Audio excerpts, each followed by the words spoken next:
in the night, your heart fills with dread. Probably a murderer who wants you dead.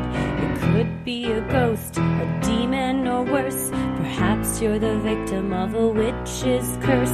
It's hopeless, you're doomed. You'd call a priest if you could. You'd rather just listen to who? Sinisterhood.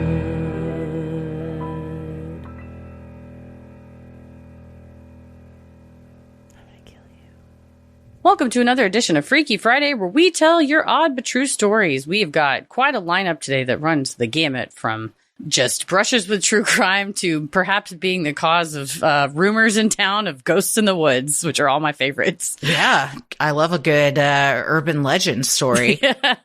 We got lots of cute animal pics, too. I like that this has become a theme of a little palate cleanser. People like to send a sweet pic of their fur baby at the end. Please do. Well, make sure you head over to our Instagram and all of our social medias where we post those at. So thanks everybody for continuing and sending your pets. It's like on Sunday Scaries. We love to see the pet gang show up. Absolutely. Speaking of Sunday Scaries. Hey. Every Sunday, 8:30 p.m. over on Patreon. It's totally free. You just enter your email. And you get to join in the chat to see all those sweet fur babies and then get to watch the raw and uncut footage. All kinds of footage. The videos that you guys send in at sinisterhood.com/scaries for us to live react to. That's one of the best parts of our week. We love hanging out with you all and ending the week / starting the week, I guess, for some people, depending, but just hanging out and getting together. So yeah, come over on Patreon for free on Sundays at 8:30. We can't wait to see y'all. But in the meantime, we got some stories today. We got some stories. I'm Christy. I'm Heather. And let's get freaky.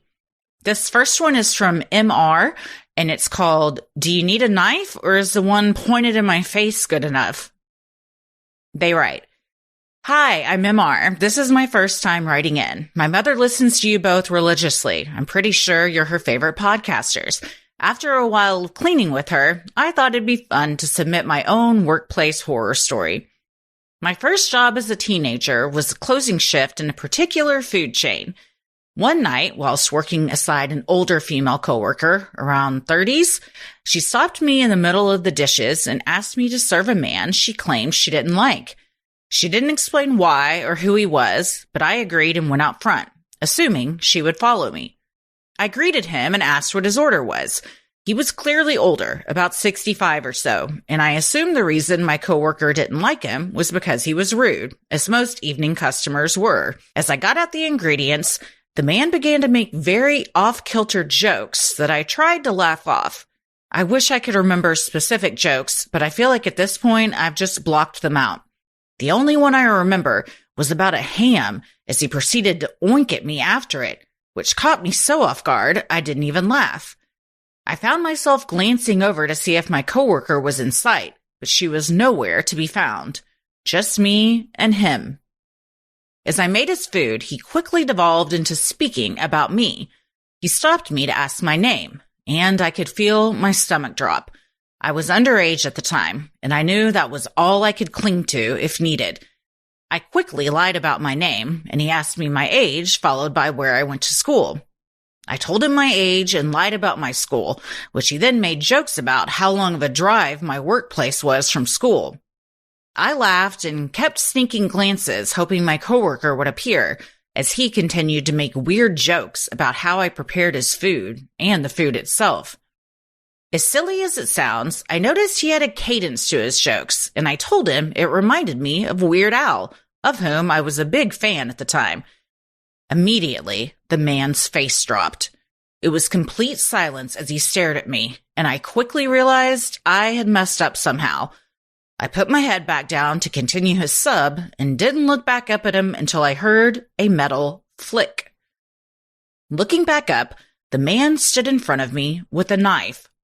I froze for a moment, my heart pounding, and it felt like I had tunnel vision. I hadn't been in a situation like this, and my coworker was still nowhere in sight. The man began to push the knife over the counter and gesture aimlessly close to my face, as he continued to order as if nothing was going on. I was completely silent and felt trapped as I continued his order, only for him to begin his jokes again. He began to talk about how lonely he was as an older man, slipping in a few comments about me keeping him company. He lamented for a bit, speaking about how he wished he could get a nice woman, how he's such a catch, and how being older just makes him experienced. All the while, a knife was still pointed in my face. As I finished his order, I hadn't spoken another word, and I had completely given up on my coworker helping me at all. He finally put the knife away and told me about his dog as I checked him out, telling me it's what got him into bed with women, like a catch-all magnet, and that he'd bring the dog in with him next time for me. Then he left with his food. I watched him leave, my entire body near shaking, and I could feel the sweat cooling down my spine as I burned the image of his truck into my retinas. I finally pulled away from the counter and stepped to the side, only to find my coworker standing in the nook near the front where our stock items were held. She had heard everything from where she stood and didn't once try to intervene. Naive, I told her what happened, and she acted as if it was nothing and told me I shouldn't even report it to the managers because no one would do anything. From that moment forward, I made sure no one I worked with interacted with that man except for me, so that no one would have to be put in that situation like I was. It still disappoints me that an underage child had to risk their own safety for a grown woman, and I still wonder what that man's beef was with Weird Al. Thank you for reading as a palate cleanser. I heard you guys like animals, so I've attached a picture of my stinky little man. Well, stinky little man needs a belly rub, I'll say Look that. at that little belly with those little feetsies. Oh, I love a good belly. big old furry cat tum-tum. Oh, yeah, just like shake it back and forth. Mm-hmm. Oh, man. Well, I don't know that I would be this offended to be compared to Weird Al. Like, Weird Al, No, I think I'd that's be like, pretty flattered if somebody compared me to Weird Al. especially if you're telling jokes. You're like, oh, you're so funny. You tell jokes kind of like in the same cadence as Weird Al. Like, it's not like you said, you tell jokes like, I don't, Mussolini, like somebody, it's like Carrot just Top. somebody bad, Joe Rogan. You tell jokes like Joe Rogan. You like sound that. just like Joe Rogan. Oh my and God. then the knife comes out. Sorry. That was in my head after we watched that Carlos Mencia thing. Oh my last night. God. What a rabbit hole we went down last night. Paris, because why were you watching the 2007 video of Joe Rogan and Carlos Mencia fighting on stage at the Comedy Store? And I was just like, listen, our conversations on the porch just go in different ways. And we got to look it up when we learn something. And we know there's video of it. Yeah, I was like, I'm sorry, a well-publicized altercation on the Comedy Store stage. But this is so freaky. Man, I don't know what I would do in this situation. I tell you what, I wouldn't push an underage coworker out to deal with it. No, fuck that lady. Why is this guy even allowed in what I'm going to guess is a Subway? Yeah, eat fresh. Why he's even allowed in there? Because clearly he's made the other woman uncomfortable before. She knows to get out of the way. Now we've got another employee that's uncomfortable. Like, and he keeps coming back. He pulled a weapon on an employee. Call the cops and end this. You don't get any more footlongs, dude. No sub for you. And if there was not an age disparity and if perhaps it was safe, you got to just pull out that mayonnaise knife and be like, that's not a knife. That's a knife. That bread knife. Yeah, dude, like just 2 feet long. Slice that big ass thing. Shit. Yeah, that's so scary though, MR. You really, you did what you have to do, which is sometimes just like silently proceed to just like, I need to get through this interaction safely to get the fuck out of here. But to be, in my opinion, threatened with a knife, like someone coming at you and putting it over the stand. It's a weird flex and threat for sure. Not to mention all the inappropriate sexual comments. Yes, on top of that. I don't know what year this was. I'm assuming it was a while back. I would hope now, and if not, I just want to say to anyone that is working Subway, Jersey Mike's, Jimmy John's, any sub store or anywhere, if a man is saying something that makes you feel uncomfortable, even if they're a customer, you have the right to just go, I'm not comfortable serving you, and walk the fuck away. And Right? if they have a problem, he can come behind the fucking Subway counter where you got the ovens, more knives, mops, cleaning supplies, all sorts of shit you can use as a weapon. Yeah, I'm not fucking with this anymore. And you go get your sandwich elsewhere. Yeah, it's like normalize throwing people out for stuff like this. Yeah. Normalize throwing people out for the first interaction. Like the 30-something-year-old that was up there, if he said something gross and she's like, this fucking guy, normalize being like, you need to leave or I'm going to call the police and have you trespassed. Period. You can refuse service to people. Yeah. Just get them out. And do tell management. Wrong, maybe the older woman told management they didn't do anything. Still tell them. The more complaints they get, now you're building a case. So if they don't do something, there's in writing that people tried to alert others. But if you're the older person on shift, you gotta lean into that role. You're the example. You're the one that's like, usually, I can't say all the time. Sometimes shift managers will be younger than employees, but it didn't sound like that in this case. And it sounds like your coworker hung you out to dry. Dude, not only did it wasn't even that she said, I got stuff to do in the back. It was like, I'm going to sit here and listen to you also get assaulted. There's safety in numbers, bitch. Walk out there and be like, get out of here. Leave MR alone. I'm eating your sandwich and you're never in this subway again. Yeah. Why don't you both stand there? He's way less likely to say something if you do. But yeah. Also, it's going to make MR feel a little bit safer, you know? For you sure. Threw them to this customer and then you just went and stood there. Just In the corner in the shadows, watching all this. As soon as a knife gets pulled, do something. How you don't step out from your little nook is beyond me. Yeah, MR, you did nothing wrong this whole time. You basically just tried to survive. All my hate goes to the gentleman with the knife, and I have a little bit of ire for your coworker as well, because you can't bounce on a homie like that and just be like, I know this guy. He's the worst. Kid, you get out there. Yeah, no, it's like, hey, dude, no, I told you last time, you're not allowed in here. Turn around, fucking leave.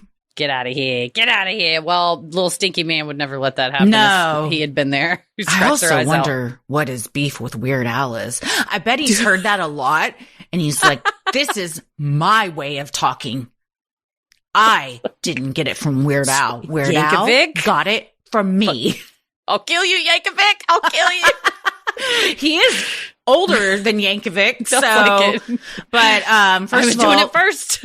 I stood in front of Weird Al in a line to get butterbeer at Universal, and he seemed like a very nice man. So I feel like it's a compliment to get compared to him. Exactly. And guess what Weird Al did not do? Knife. Yes, Weird Al didn't pull a knife on you when you were talking about butterbeer with him. He didn't try to shake you. He talked to his wife about butterbeer the whole 20 minutes. There you go. Quite impressive, honestly. He was getting excited about it. Well, MR, thank you for sharing this. Thank you to your mama for being a listener. And thanks for that little stinky man. Yes. I love that your mom will hear this and maybe not know that you wrote in and be like, oh, that's very sweet.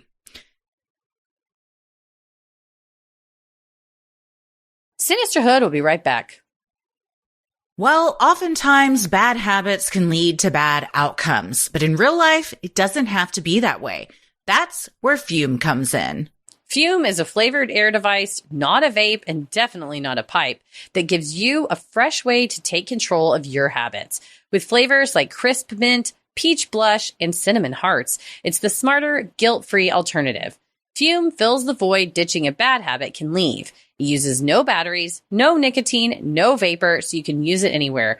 It also looks cool and feels good in your hand, right? It does. It's got like fidgety stuff, so you can, fidget when you're trying to break habits. Occasionally, you want to be able to fidget with some stuff. It's got a little stand. You can set it on your desk or nightstand or wherever you want to take it. Also, the flavors. I love that they have flavors for like every season. Right now, peach blush is where I'm going because it's summertime. I love peaches.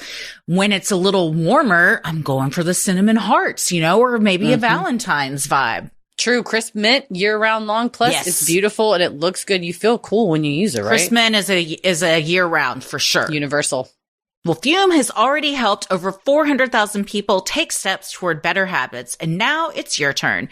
Use our code CREEPY to get a free gift with your journey pack. Head to TryFume, that's tryfum.com, and use code CREEPY to claim this limited time offer today. Well, this next one's from Lexi, and it's called Mr. B's Class. Hi, Christy and Heather. I love the show and hope you guys are having the best week. This is a story that spans over a few years, but I think could be of interest to you guys, as well as other listeners. This story starts when I was in 7th grade. It's important to note that in my school district, our middle school runs from 6th through 8th grade, and then high school is 9th through 12th. But due to being such a small school district and having a low enrollment, our middle and high school is combined into one building. One side is for middle school, while the other side is used for high school. Even with this separation, it was still very common for students and teachers from both schools to intermix and get to know each other. Lastly, most subjects had a wing to themselves. For example, math classrooms would be down one wing, social studies down another. I'm sure you get the picture. In between class periods, most teachers would stand outside their doors while kids rushed off from one class to the next before the bell would ring. When I was in 7th grade, I would be making my way to social studies with the teacher at the very end of the hall, which meant I would have to pass all the other social studies teachers along the way. During this year, one of the social studies teachers I hadn't had the pleasure of having yet started to stop me in the hall. Let's call him Mr. B. Mr. B asked me my name and then complimented my outfit and said he's noticed me quite a few times and wanted to introduce himself. Mr. B taught 8th grade, so there was a chance I would have him next. So I politely smiled and said thank you, introduced myself, and continued walking. I thought it was a little strange, but didn't give it much more thought. Throughout the year, he would pull me aside to pay me compliments, and this is when I started to get a bit creeped out. Now on to 8th grade, and I had Mr. B as my teacher, so I was forced to interact with him daily. The odd compliments kept coming, and I also noticed yet another thing that would add to my uneasiness. Mr. B was a very tall and muscular guy and could be a little intimidating upon meeting him. He was so tall that his crotch perfectly lined up with our desks when he would stand in front of them. The only reason why this stuck with me was that he also looked like he was starting to get an erection and would always linger and stand right near all the female desks in the classroom, almost as if he wanted you to look.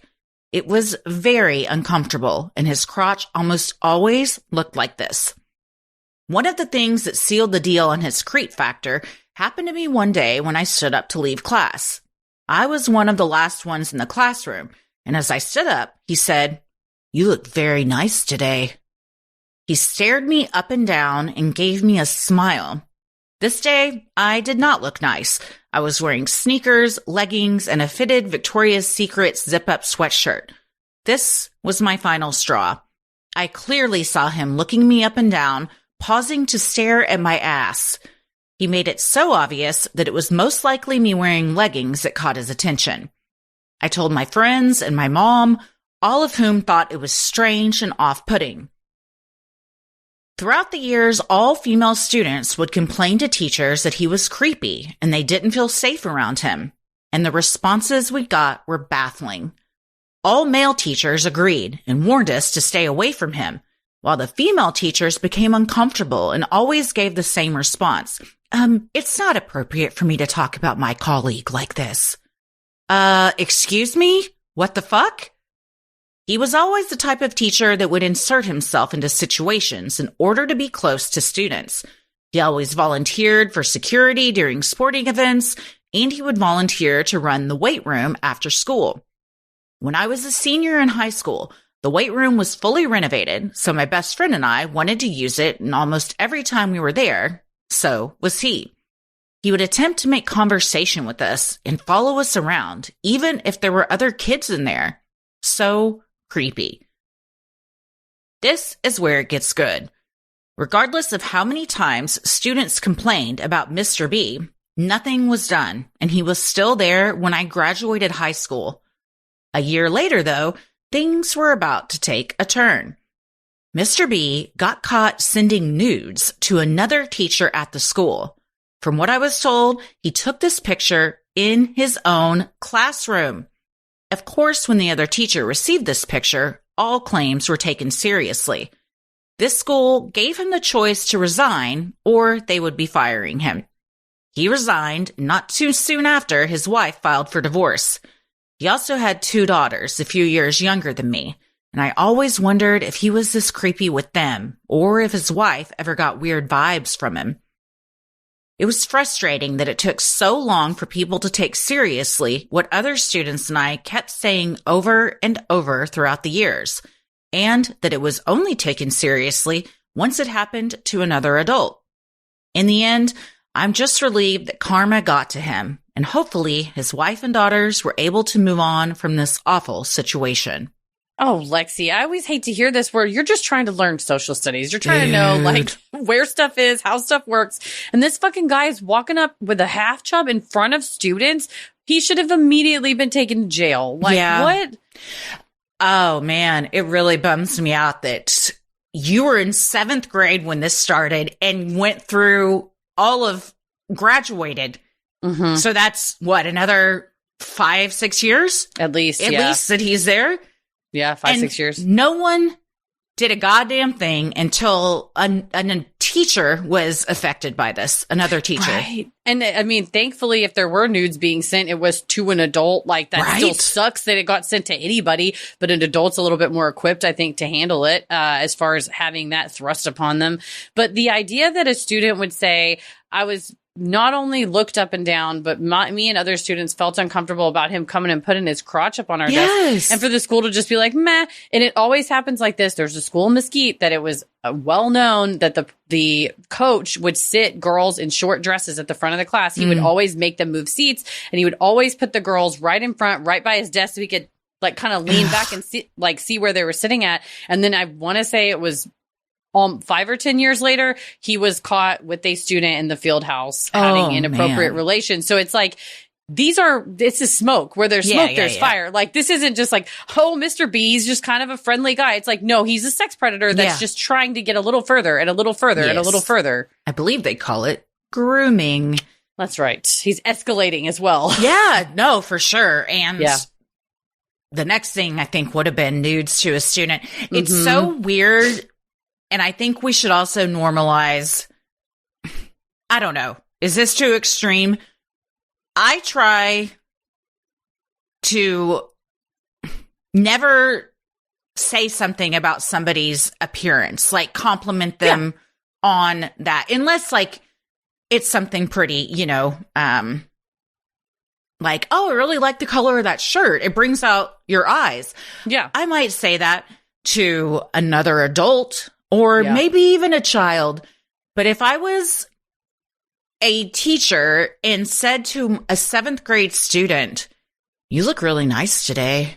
And like, who says that? Why are you paying attention to what I'm wearing? I'm so much younger. In fact, I'm about the age of your daughters.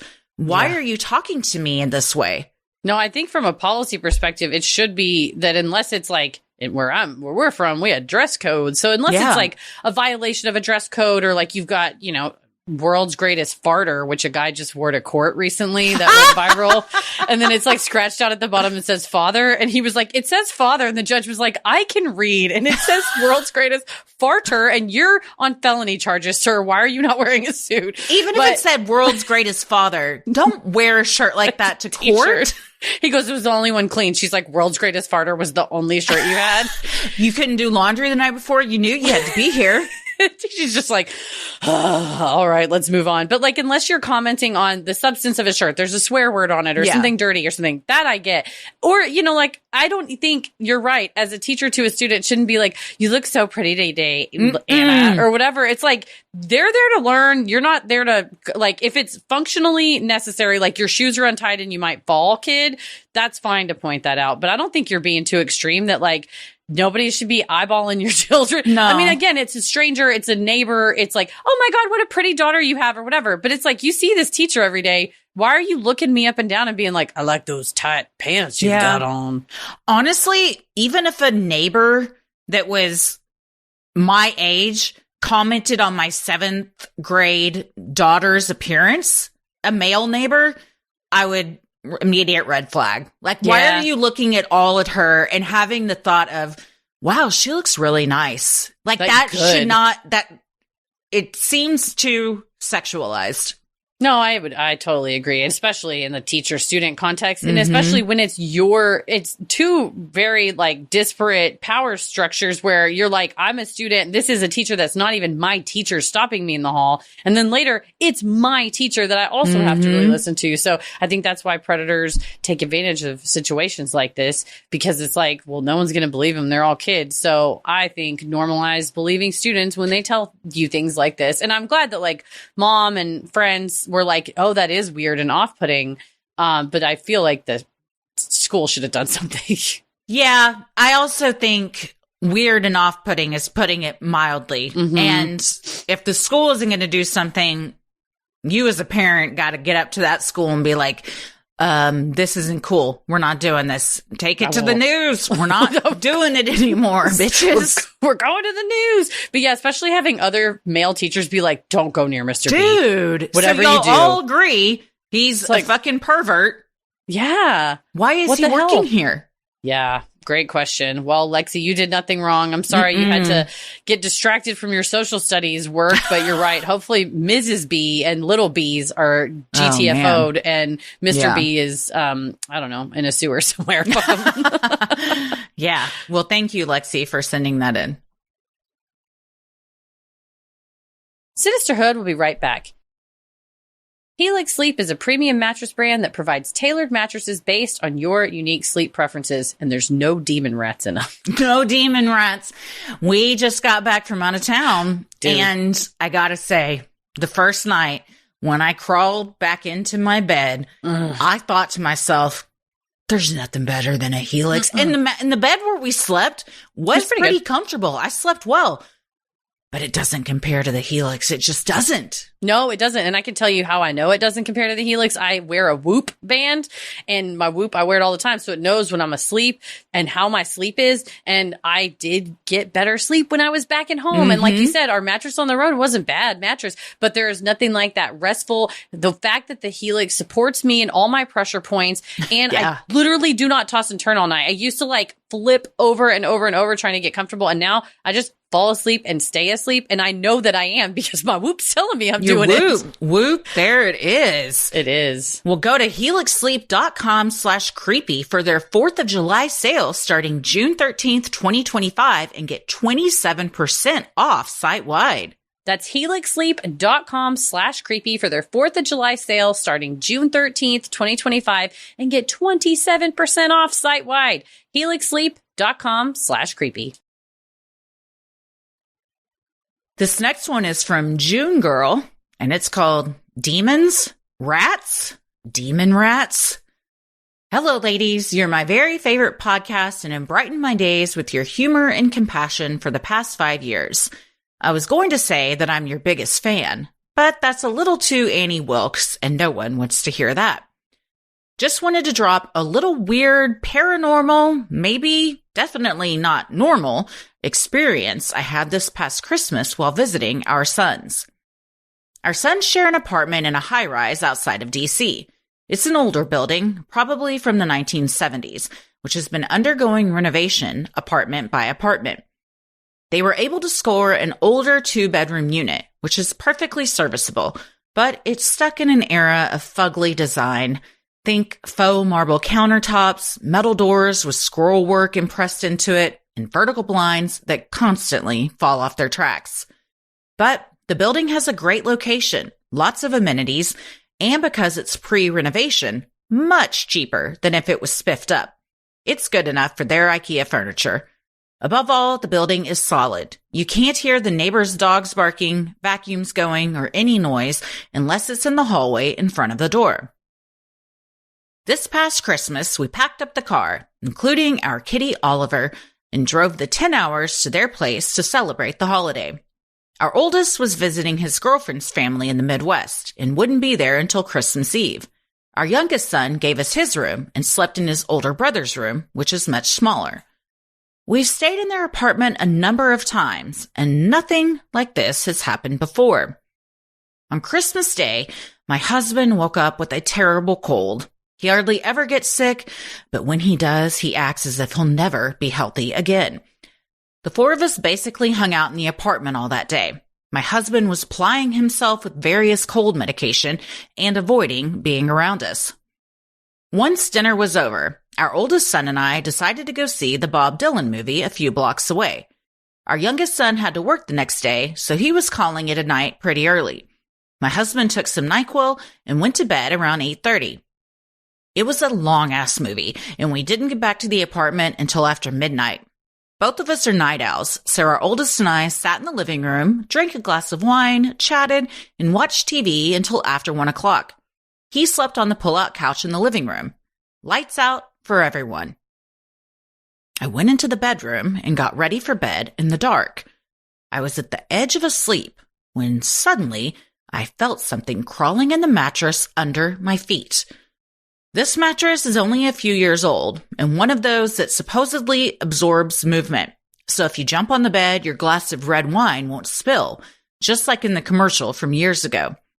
My first thought was that somehow our kitty figured out a way to squish himself under this low bed, find a hole in the mattress cover, and crawl in it to sleep. It seemed a little bizarre, but so are cats. I got out of bed, worried our kitty might get stuck under the mattress. I took out my phone to light the darkness, but Oliver wasn't under there. I got up and crept into the living room in the dark to find the kitty fast asleep in the same chair from hours before. I got back into the bedroom and checked again with my phone under the bed. There was nothing there. I climbed under the covers again, and there was more movement. It was under my legs, and I could feel it crawling around. I thought it must be my husband moving his legs under the covers. I watched him, but he was dead still. He wasn't even snoring. I laid awake for a few minutes. The movement was growing more pronounced and moving up toward my knees. Once again, I got up and checked under the bed by my phone's flashlight. No squealing or little eyes peering out at me. I stood there by the side of the bed in the dark, looking like the woman in the first Paranormal Activity, just standing there, waiting for something to crawl out from under the bed. My husband didn't move at all. He was breathing very quietly and still in the same position on his side of the bed. He wasn't moving his legs. Finally, I thought, this is stupid and I am tired. So I got back under the covers and started to drift off. Just then, my legs literally bounced up. It felt like I was being pushed from underneath. I sat up and shook my husband awake. He was so groggy he could barely lift his head from the pillow. I said, "Wake up! Something's in the mattress!" He mumbled and rolled over. It was quite a while before I fell asleep that night. So, what do you think was under the bed? Rats? Demons? Demon rats? I never told our son about this because it's his room and I don't want to freak him out. And we've never found any evidence of vermin in their apartment. Here's a pic of our super fluffy guy, Oliver, who I thought started this, but didn't. Sleep well. God, demon rats, the mattress. I gotta say, there's only one way that you take care of this, June girl, and that is you immediately get up, you push your husband off the bed, you rip everything off of the bed, you take the mattress off, and you get to the bottom of whatever the hell is going on. It's like Princess and the Pea. Yes. Like, what the fuck is under here? I was going to say, go get Oliver and be like, get him, kitty. Go hunt him down. Whatever's under there. Find it. Find something if there's a rat under there. Something was there. Okay. What it was, big enough to cause a little rustling in your feet and then shove your legs upwards. The strongest rats in the world that are bench pressing like a human leg underneath was like, I got another one. That is so scary. Also hard relate to I poked my husband in the night and he mumbled and rolled over and you're all alone. The amount of times I've been like, babe, there's gunshots. Just nothing. I was like 8 months pregnant once and there were so many gunshots near our house. And I was like on the floor in front of the window, looking out the back window, like, are we good? As he just snored away. To be fair, too, your old house got gunshots through the like garage, right? Yeah. So it's not unreasonable that you're like, there are gunshots nearby because they breached the perimeter at one point. Mm-hmm. Yeah. There's it's both good and bad because I usually go to bed much later than Tommy. And sometimes I'm really loud and I don't mean to be, but I got a lot of shit on my nightstand. It just will clatter off and he sleeps through all of it. So occasionally it works out, but sometimes, like in this situation, I'll be shaking him until I'm like, get the fuck up. We are figuring this out. Especially a NyQuil sleep. Because when Paris is sick, we'll cycle Dayquil, NyQuil, and NyQuil knocks him out. And it is like, I thought, if the house burns, I will have to carry his body out. Like, he's unconscious. Like, I can't leave him here. He can't make it out of this. So, yeah, that is quite a scary thing. I'm glad you didn't tell your sons, though. Of like, I think you should tell your sons. I wouldn't want to go back to sleep. Because if there's a rat living in my mattress, I want to know about it. What if you bring somebody home and y'all are getting intimate on your mattress and they're like, oh, wow. Oh, I've never had. And then you're like, that's not my hand. You're like, that's a rat in the mattress. It tickles my. What are you doing? I didn't know we were going to do butt stuff on the first date. Listen up, Richard Gere. It ain't me. Okay. It's not me. My goodness. Well, I'm glad that they didn't suffer any further. That's, there wasn't any like reports of further rat infestation or even just anything poking your leg, whether it's a demon or not. Jesus. I gotta know what it was. Yeah. If there's ever been any follow-up to that, please let us know. And thank you for sending the floofiest picture of all floofs. Oliver, I hard relate to this cat. He's just smushed up in his little scratching pad hammock. Like, this is where I live. Don't bother me. He looks so comfy. Just so cozy. And it's a good scratching cat. Like that kind of fluffy. I love to scratch their little fluffy bags. So what's up, Oliver? Wrongfully accused Oliver. He didn't do shit, man. He was sleeping in the other room. Oh, but that's the worst because your first thought is, oh, it's our cat. So I have a logical explanation. Then you're like, what?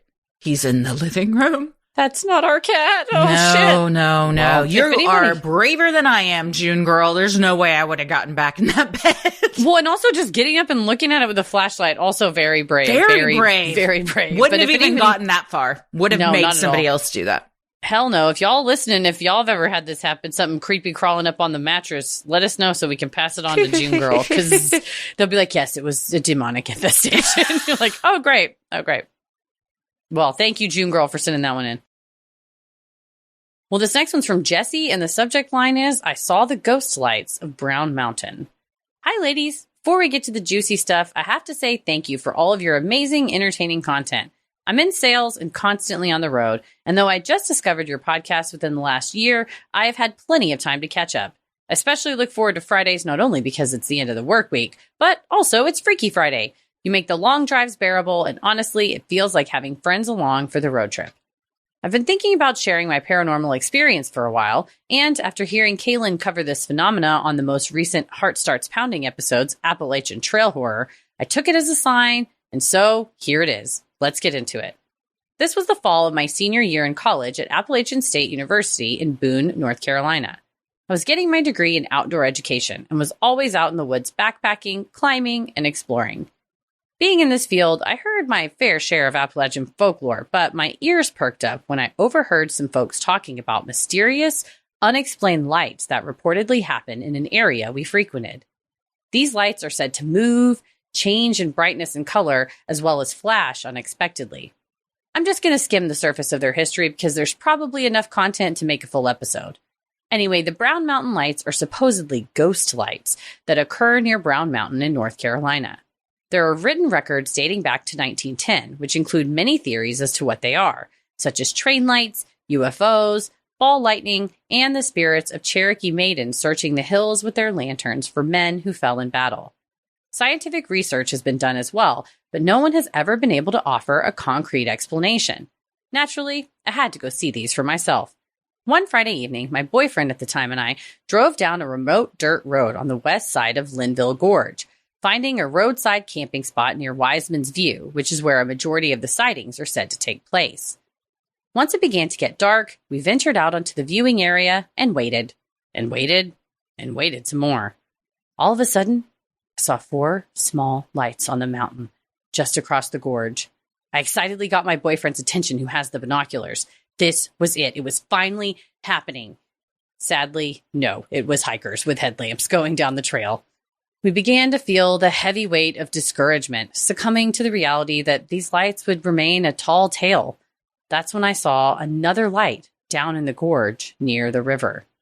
My brain immediately clocked it as a campfire, but then I realized that it was way too big to be a campfire, and it was more on the tree line, not the ground. And did it change from orange to blue and green? Holy moly, it was shaking and then suddenly swelled up and split into 3 separate lights that began to shrink and swell. This particular spot kept our attention for quite a while until I noticed another light appear across the gorge, close to one of the mountain peaks. Again, this was too high up in the tree line, and the changes in movement and brightness were too variable to be anything man-made. Not long into this observation, the light unexpectedly doubled in size, flashed, and seemed to squiggle off into the sky. At this point, my boyfriend and I were stoked, but also getting tired and ready to turn in for the night. I went to stand up, and all of a sudden, the brightest flash happened, like an old-timey photo right in front of us, but the only thing in front of us was a cliff edge leading 1,500 feet down to the river, and we were the only people there. It was so bright, we kept seeing the after effects when we blinked. We decided it was best to leave on a high note, and that last one was a little too close for comfort. That night, I had the most vivid and wild dreams. In the early hours of the morning, just as the first rays of light were hitting our tent, I heard leaves rustling outside. It's probably the wind. Wait, that wind is consistent. Oh no, it's the aliens. We saw too much. For context, this was a small dome tent and the rain cover comes down the sides, landing a few inches off the ground, so we would have to unzip the door to peek at what was out there. I slowly began unzipping the door, and as soon as it was free, I threw it aside, ready to take on whatever was spying on us. I came face to face with a turkey, scraping the leaves, looking for bugs, and I think I scared it as much as it scared me. I screamed, it gobbled and flapped its wings in a flurry, running away. Definitely didn't need any coffee to wake me up that morning. It was such a neat experience, and though I love having answers to things, sometimes it's fun not knowing. This story doesn't really need a palate cleanser, but I always love an excuse to share my fur babies, especially our newest addition, Becky, who is our little deaf pitty. Shout out to Charlie's Canine Rescue out of Raleigh, doing amazing work for this amazing breed. Thank you again for making the world a brighter place, and above all else, keep it creepy. Well, first of all, look at these babies. Very sweet. That sweet little white pitty. And his ears are perked right up. It's okay, you can't hear, buddy. You got great ears. And the other sweet little old man in the chair, you got a sweet looking cat too. Love it. Well, these Brown Mountain Lights, we briefly touched on them, like just mentioned them in passing, I think in the Marfa Lights episode. Mm-hmm. So maybe we do need, between these and the Phoenix Lights, we've got some light episodes. There's all sorts of lights. What's going on up there? So many. Well, it sounds like something was some type of orb, something y'all saw, ball lightning. I don't know what happens in the gorge, in the whole gorge. I don't either. I don't know what causes any of those lights. Marfa Light, I mean, there's all sorts of explanations from theories. Like you said, cars, reflections in water on stuff, aliens, orbs. Mm-hmm. I've never seen them myself, so I can't speak to what I think. When we talked to Henry and Ed from last podcast, we talked about Chris Bledsoe, who calls the orbs to him. That's and true. Apparently it's just like vibes. So if you just stand out there like, come on, orbs, I'm ready, like, baby. Hey, let's do this. I believe when we just did our paranormal investigation at the Wilson Castle, we were out on the veranda and looked at the sky and also called them. We said, we are ready. We didn't see any. Or did we see thousands of them because fireflies are everywhere? It was so many. It was more than any song has ever even described. It was so like almost pulsing, these fireflies. We couldn't even get a picture or video of it because it was like, you had to be there, but how amazed we were at what we were like. That's probably fireflies. I cannot imagine how you were feeling being like Jesse, like standing on this 1,500-foot ledge in the darkness, just you, and seeing something behave and like move that way where you're like, oh, that's not just a campfire. No, it's so bright that it's like you just had a flash in your face and you can see it after. I mean, I don't know. I feel like there's probably a scientific explanation, but I don't know enough about science to know what it is. So. Right. And I think that's where science is trying to explain these plasma things, because I think there is some type of where I don't think a plasma orb's like an alien. It's like some gathering of energy. And I'm like, what's emitting these? Like, is it the Wi-Fi? We Wi-Fi-ing too hard? And then they kind of run off, your drink kind of sweats. It's like you got too much Wi-Fi going. It sort of sweats off. The Meta AI big centers that are fucking everybody's water up and stuff. Sucking the water down, certainly. Well, yeah, the question, what are the Brown Mountain Lights? I don't think we have an answer tonight, but if anybody that's listening has seen these ghost lights or has done any of this scientific research, I'd love to hear about it. Absolutely, please. Thank you. In the meantime, thank you, Jesse, for sending that in. Also, we got to touch on the turkey because if I heard a rustling and unzipped and a fucking turkey, which they're bigger than you think, was face to face with you, I would also scream. Like, I'm seeing that waddle close up. Oh, dude. I can't. Yeah, you were, I think you're right. It's basically like having a defibrillator to the chest. You're just like, because you're like, surely it's like an alien. Well, it's probably nothing. And then you open it and it's a turkey. It's like right in the middle of horrible things. Y'all are so brave. Again, I would have been like, babe, get up. Something's out there. You got to deal with this. I'm not going to go look. Hell no. No, hell no. Well, thank you so much, Jesse, for sending that in. Sinisterhood will be right back. Man, every day of my life, if I don't have something shipped to me, I probably am not going to have it. And I'm going to wake up and not have a snack. I don't have nothing to eat. Something I want to get. I'm looking at my pantry and it's bare. No more. No more with Hungry Roots. No more. No. It really is one of the most daunting decisions that I have to make daily. Like, what am I going to eat? Because I don't like having to fix a bunch of stuff. I also don't want to have to go somewhere and buy something every day. And that's where Hungry Root has really saved me because it takes care of all the shopping, planning, and cooking that I don't like to do. For real, all that can be simple and stress-free. Just imagine having your weekly shopping cart filled for you and the meals for the week are already decided. Taking all of that work off our plate is why we both love Hungry Root. Hungry Root is like having your own personal shopper and nutritionist all wrapped into one. They take care of the weekly grocery shopping, recommending healthy groceries and meals tailored to your taste, your nutrition preferences, what your family likes, and what your health goals are. All of Hungry Root's recipes can be made in just 15 minutes or less. With over 15,000 recipes shipped each week, there's something for every taste and nutrition preference. Easy for me to find gluten-free stuff. Easy for me to find stuff that still can be made in 15 minutes. Yeah. I did not feel limited whatsoever. And I feel like it's high-quality, nutritious stuff. Very high quality. I feel like I'm getting a well-balanced meal and everything's already taken care of for me, which is my favorite part. Also, they've got groceries like smoothies, kids snacks. My kids love all the snacks. It's so easy to just throw in their lunchbox or in your bag when you're going to the pool. They've got sweets, ready-to-eat meals, salad kits, and even supplements. We love Hungry Root. Take advantage of this exclusive offer for a limited time. Get 40% off your first box plus a free item in every box for life. Go to hungryroot.com/creepy and use code creepy. That's hungryroot.com/creepy, code creepy to get 40% off your first box and a free item of your choice for life. hungryroot.com/creepy, code creepy. This next one's from Andrea, and the subject line is Donkeys Make Wonderful Pets.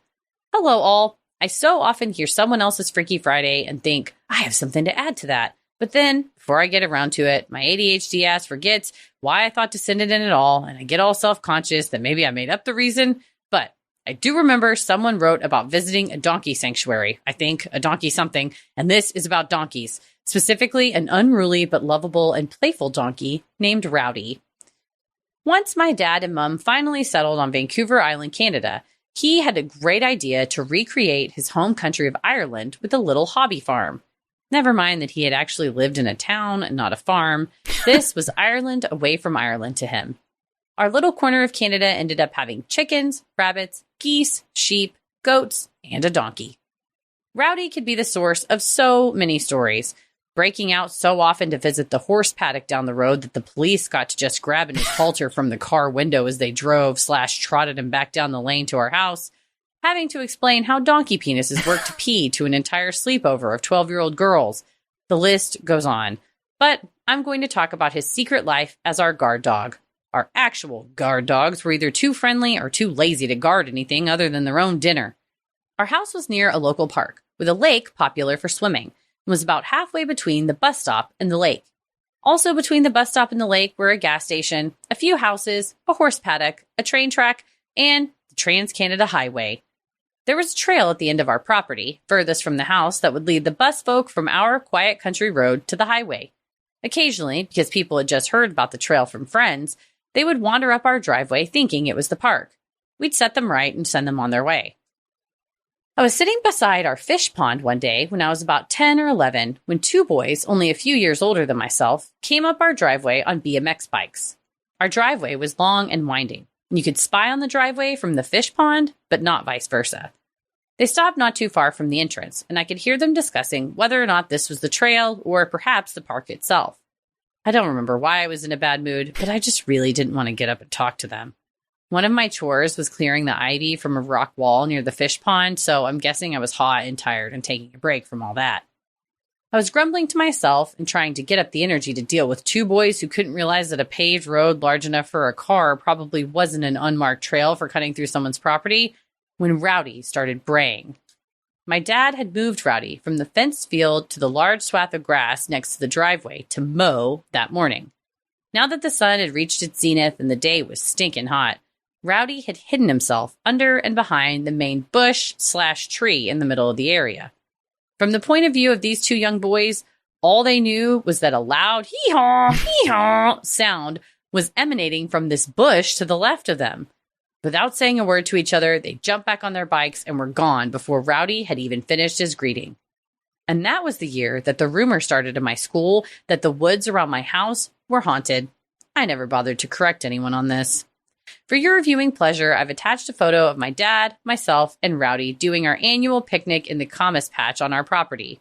That's my dad's Coors Light cap on Rowdy's head, not, as one of my friends assumed, a riding helmet.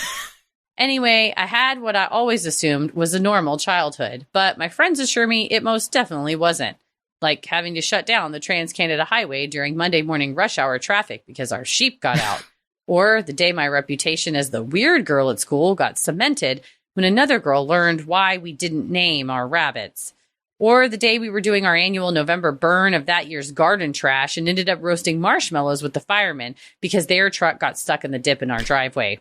Or the fact that the train tracks ran through our driveway. Apparently, none of this is normal.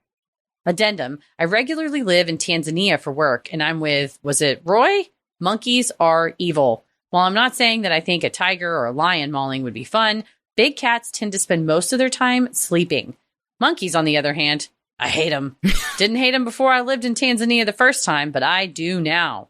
The second included picture is one of my favorite safari pictures. My first time in TZ in 2007. We were at the last rest stop at the park before heading back to our lodge for the night. I didn't need to use the facilities, so I remained in the Jeep. This little guy jumped in through the sunroof, essentially screamed when he saw I was still in there, jumped right back out, and then jumped through another group's Land Cruiser's sunroof. I was standing up looking out of ours to watch him muck about inside their vehicle while their driver/guide came running back, waving his hands. This little mucker got out with a banana. By the time I got out of my Jeep to get this picture, that bit in his hand was all that was left of it. Siegfried hated monkeys, and you're right. Yes. He's right. Look at that little guy. Yeah, Siegfried was the one that hated the monkeys. Just to let you know, it made me laugh out loud to think that your friend thought this donkey was wearing a riding helmet, and I think we should normalize that. Yeah, Coors Light branded riding helmet would be even better. Yeah, it's like sponsored by Coors Light. And then the donkey can ride on a horse. Yes. And, you ride on top. Yeah. Mega so riding. You're going to need two riding helmets, one for you and one for the donkey. I love it that it's like the haunted donkey bush of whatever road. Mm-hmm. That's how you get rumors started that you don't stop because it's super fun. Stop driving up your driveway when you're like, that's not the driveway to the park. That's the driveway to the haunted donkey bush. The driveway that the train tracks run through. Good You Lord. are a person that I can't imagine being to be able to handle that just constantly. Maybe it wasn't constant all the time, but you're the grounds that the donkey and you guys are having your picnic and look beautiful. And I love that your dad made it like a little farm, even though he wasn't from a farm. But he's like, this is how we used to do it in Ireland. It's like, this is how they used to do it in Ireland, Dad. Not you were us. just We there. lived in the city. Yeah. You were just there. But Oh, what a that's so fun thing to grow up in and next to, and just what a beautiful little part of the world. Yeah, it's perfect. It's a perfect place for it. Well, our regards to your dad, and I'm assuming the spirit of Rowdy by this point, but I don't know how long donkeys live. Maybe but Rowdy lives on. Well, you want one, so you got to find out. Up in donkey And this monkey, heaven. those little monkeys, what are they? Capuchin monkeys? Is that what they're called? I think that's a little bit bigger than a capuchin. That's got a face on it. I don't know. Whatever what these are, they're not spider monkeys, but they do jump around and just get into people's shit. I see TikToks all the time of people on vacation with these monkeys stealing their shit. No, seriously, you've seen, they'll go like ape shit and like literally open car doors. It's like at some point the monkeys realize how the cars work. I'm going to say, what animal is this?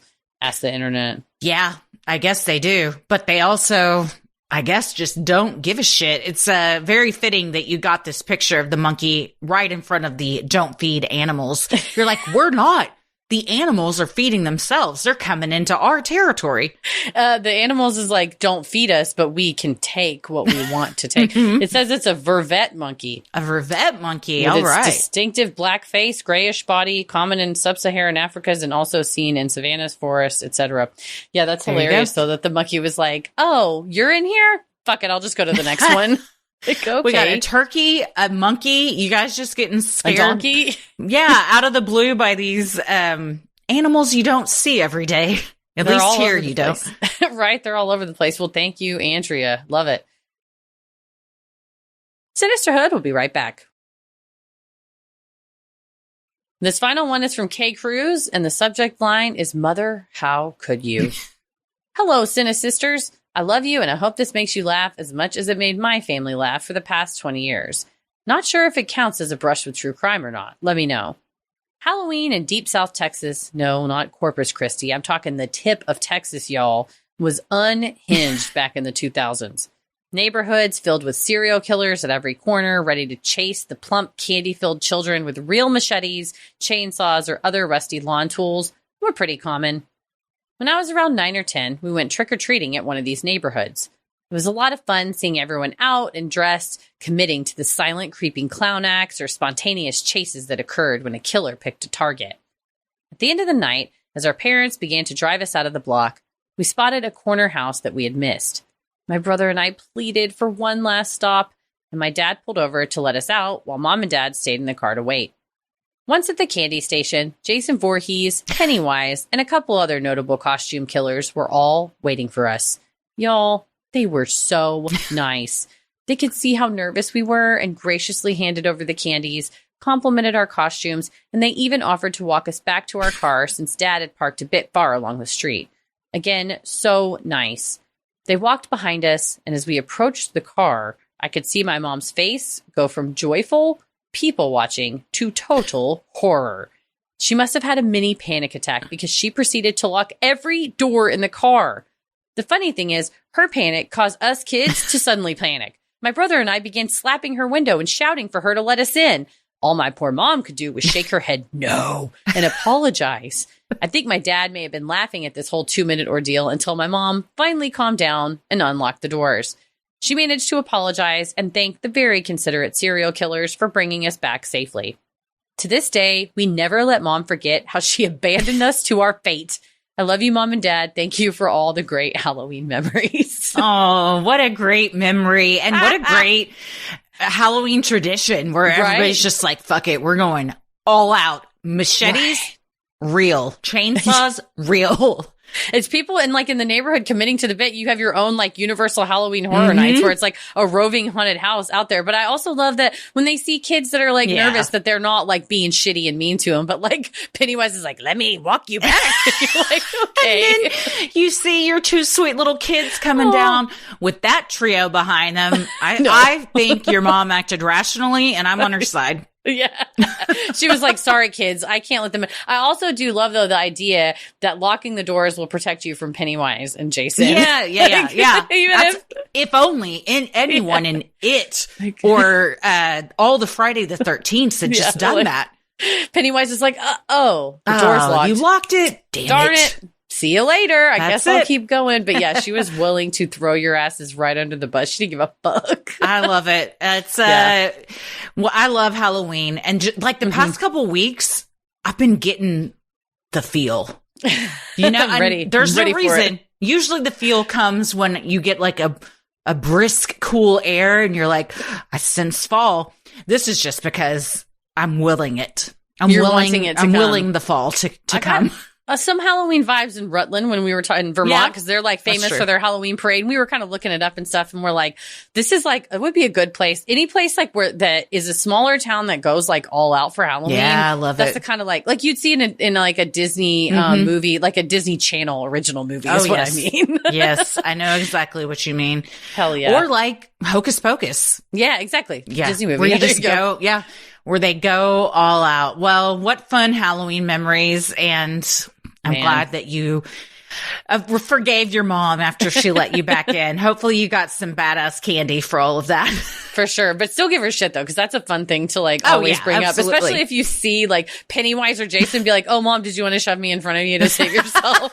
Do you want to go lock yourself in the other room and just let me fend for my life? Oh, so good. Thank you, K. Cruz, for sending that in. Thank you, K. Cruz. And thank you to everyone who sent in your Freaky Friday stories. If you have an odd but true story, maybe you've encountered Bigfoot, you've seen a UFO, you had a brush with true crime, or you felt the presence of an otherworldly being, send them in at sinisterhood.com/Freaky Friday. Speaking of freaky, if you've got something creepy caught on camera, maybe you found a weird or unexplainable clip online, or you just have a funny video you need us to see, send it our way and we'll live react to it during Sunday Scaries, our weekly live stream over on Patreon every Sunday at 8:30 p.m. Central. It's totally free. You just enter your email. You have access to that, plus our entire catalog of free stuff for just free members. So you got a whole bunch of stuff you can work your way through on there. Mm-hmm.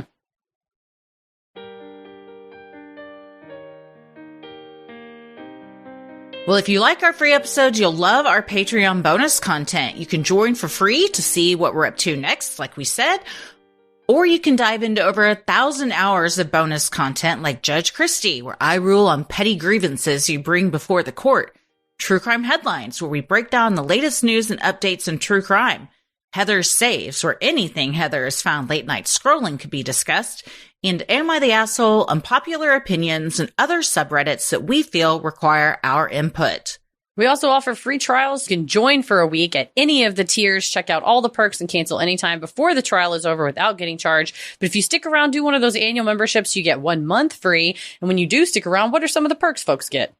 Ad-free episodes, monthly live stream Q&As on the third Thursday of every month, quarterly live bonus content, weekly audio bonus content, mini-sodes, merch discounts, and a community of the best listeners on the whole internet. Head over to Sinisterhood.com and click shop on the top banner to check out Sinisterhood merch like t-shirts, mugs, totes, stickers, and even clothes for your kiddo. While you're on our website, you can also review the show and submit topics and cases you'd like us to cover. Also, Freaky Friday stories and any of your submissions for Sunday Scaries. But wait. Come on, ride the train. The ocean train. Hell yeah. What are we doing November 3rd through 7th? We are going to be at Crime Wave at Sea 2025, the ultimate true crime cruise / festival at sea. We're going to be hanging with Henry and Ed from last podcast Side Stories, with Dan and Linz from Scared to Death, and with Katie and Whitney from True Crime Campfire. We can't wait. It's going to be a blast. You're going to be there. We're going to be there. Cruise stuff happening. Regular eat, drink, dance Lido deck. Lido deck every night, every day, all day and night, 24/7 Lido deck. Every day. All the shows are going to have podcast recordings. We're going to have fan meetups, Q&As, tons of fun stuff. Plus, we're going to the Bahamas and the Bermuda Triangle. Apparently, we just learned where we're leaving from, Fort Lauderdale, is one of the tips of the Bermuda Triangle. Ed Larson. Just a tip. Just the tip told us that. We had a ton of fun getting to talk with Henry and Ed, which we hope that all of you enjoyed as well. What a blast. Well, we can't wait to see you and them on the high seas November 3rd through the 7th. Go to crimewaveatsea.com/sinister to book your cabin now. Get your fan code and get on the high seas. Get on that ship. You can follow us over on Instagram and Threads at Sinisterhood Pod. Like us on Facebook at Sinisterhood. Follow us on YouTube and TikTok at Sinisterhood Podcast to watch clips from the episodes, live streams, and more. If you're looking for a unique and personal gift for the Sinisterhood fan in your life, or maybe you just want to treat yourself to a pep talk, book a cameo now. From happy birthday to birth announcements to congratulations on whatever, we will create a customized video that can be immediately viewed and sent. It's a thoughtful gift, but you also don't have to leave the house to even order it. So order on cameo.com/sinisterhood. Where can people find you online? I am on Instagram and Threads at Christy M. Wallace and TikTok at Christy or GTFO. Heather? You can find me on the internet at Heather versus the World. As always, the devil rules the airwaves. Keep it creepy.